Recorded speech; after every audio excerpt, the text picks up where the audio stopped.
Welcome everybody to today's edition of Focus, our daily video magazine for everything Tzivos Hashem related in Darchei Menachem. Let's get the show on the road. As always, our program today will include a video of the Rebbe. Will be a story today. We never had a chance to do a lesson as a story. Sheikh Minute, our reminders for missions and activity, and any special announcements. And as always, there's a daily raffle, and you have 3 ways to earn a ticket. Have your parents text me that you watch the video, have your parents send me a picture, and have your parents fill out the Google form, or you fill it out. And there's going to be a trip.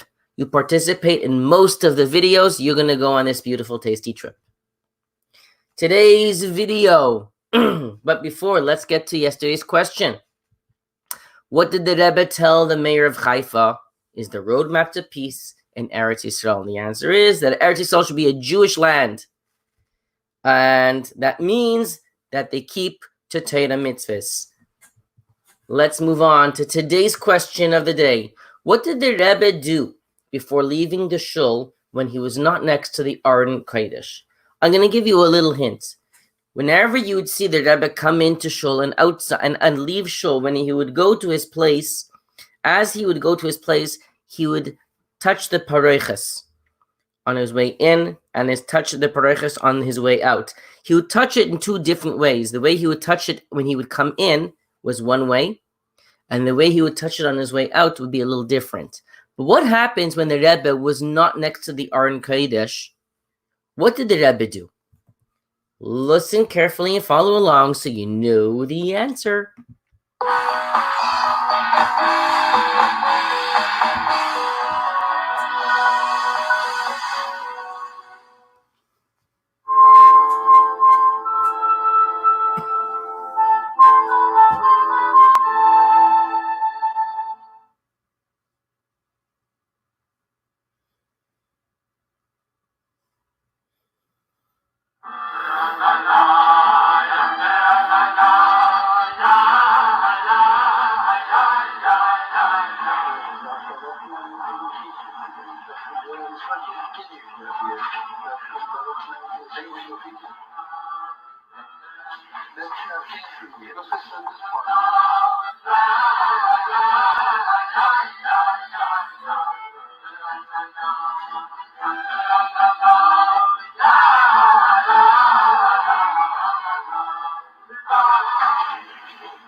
Beautiful.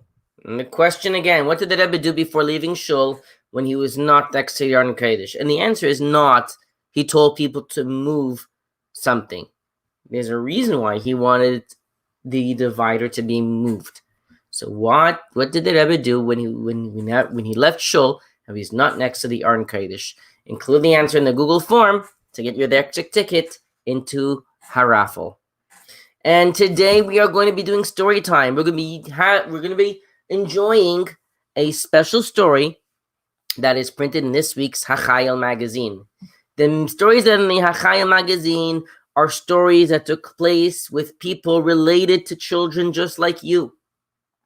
And the story today is called A Hachlata Fulfilled. My grandfather, Rabbi Shmuel Greisman, has directed the Children's Sefer Torah campaign for close to 40 years. The Rebbe explained that when Jewish children have letters in the Sefer Torah, they are both united with the Torah and with all Jewish children from around the world. This is my grandfather's favorite story about his mission. 20 years ago, a woman from Yerushalayim named Mrs. Rosenberg gave birth to a premature baby boy, meaning a baby that was born early. The baby weighed only a few pounds and had trouble breathing. As Hasidim of the Rebbe, the Rosenbergs strengthened their bitachon, their trust, knowing that if they would think good, it would be good. They wrote their letter to the Rebbe, busied themselves with the Rebbe's mivtzayim, and went back to their day-to-day lives. Meanwhile, their baby was growing healthier, and the doctors said that he'd soon be able to go home. Yet, when the baby was finally about to be discharged, he took a turn for the worse and was struggling to breathe once more. Mrs. Rosenberg was devastated, but then she remembered something that the Rebbe would say. Hashem brings you to a place because you have a shlichus to perform there. It hit her that for her 25th birthday, a few weeks earlier, she had made a hachlata to sign up 25 children for their children's Sefer Torah that year. But with the stress of her baby's situation, she had completely forgotten about it. This is my shlichus, she thought. Mrs. Rosenberg knew that the Rebbe had said a number of times that the Children's Sefer Torah campaign has a direct effect on the health of children. She was sure that in the merit of her hachlata, her son would have a refuah shelema. From then on, each time she visited the hospital, she recruited parents to sign their children up for letters in the Sefer Torah. Within a short time, she had fulfilled her hachlata and recruited the 25th person. That very day, her baby was well enough to come home. A very, very powerful story, especially nowadays. Especially now, they're actually writing a special Sefer Torah for the Yidden.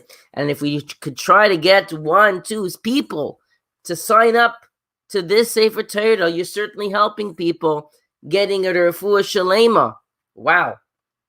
I'm going to be honest with you, boys. I did not read the story before I put it in. I just knew that this was the Rebbe story in the Hachal for this week. And being that we have no rally this week, so we have 5-6 full days, so we have a chance to use the Rebbe story.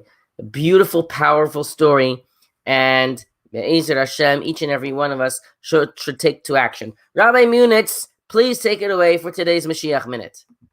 In Yana Geula Moshiach, do you ever feel like your life isn't perfect? That's because we're in exile. In exile, nothing is perfect. We will only have real shleimus, perfection, when Moshiach comes. We say this in Musaf, on Shabbos, and Rish Chodesh. We ask Hashem to rebuild the holy temple, the Beis HaMikdash, and we'll be able to bring the korbanos k'mitzvah tzeinecha, like the commandments of your will. We will only be able to do Hashem's mitzvahs perfectly, exactly the way Hashem wants, when Moshiach comes.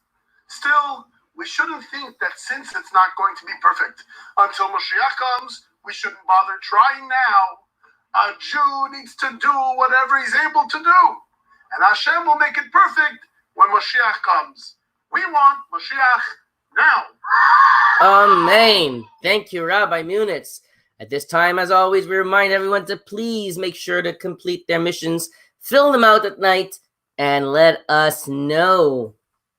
That's Lacha Rabba Umuflaga. Let's get to today's little activity.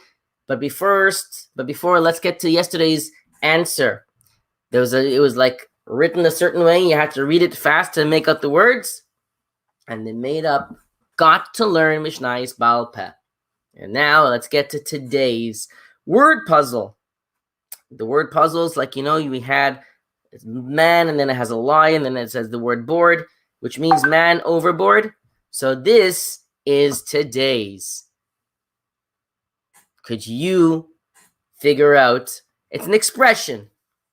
Could you figure out what this means? You see the word get, there's a little finger pointing and a period. Could you figure it out? Curious to know. Let us know. Before we finish, let's say a kapitel Tilim for all those who need refuah shalema ukreva, especially for Shner Zalman Yehuda ben Hinda Yocheved, who needs our Tehillim. Let's all say it together. 3, go. Lam natzeyach mizmar leDavid, yancha Adonai b'yayim tzara yisagevcha, Shem Elohei Yaakov yishlach ezrecha mikodesh umitzion, yisadeka yizkor kol min chaysecha, v'yoylascha yidashne esela yiten lecha, chilvavecha v'chol atzoscha yimale, niranena b'shuasecha, uv'shem Eloheinu nidgal yimale Adonai, kol mishaloisecha ato yodati, Ki hoishia Adonai me'eshichai, ya'anehu mishmei kodshai, b'gevurais yesha yeminoi, levarechem v'yelevasusim, v'anachnu b'shem Adonai Eloheinu nazkir heima karu v'nafalu, v'anachnu kamnu v'nisaydad Adonai, hoishia amelech yaneinu v'yayim kareinu. A refuah shalema to everybody who needs a refuah shalema. And Amen. Torah we learned, Tefillah we said, Tzedakah, make sure to give a couple of coins to Tzedakah. In the Mizchus, everyone will have a refuah shalema ukreva. Guys, 5 days left in Mishnah's Baal Peh. Actually, I think it's 4. Today's Wednesday, Thursday, Friday, Shabbos. Yeah, Sunday, the 5th day. You should know, by the way, I know I didn't write it down, but you want to know our totals? We have so far 497 lines of Tanya. 3 more lines, someone does 3 lines, and we have 500 lines of Tanya. And there was 192 lines of Mishnayos that were done. We're just missing 8 more lines to make it 200. I want to see who could let me know, who could get tested on 3 lines of Tanya or 8 lines of Mishnayos. I'm curious to see if we can get there. And yesterday's raffle for yesterday's prize. The winner is Mendel Potter.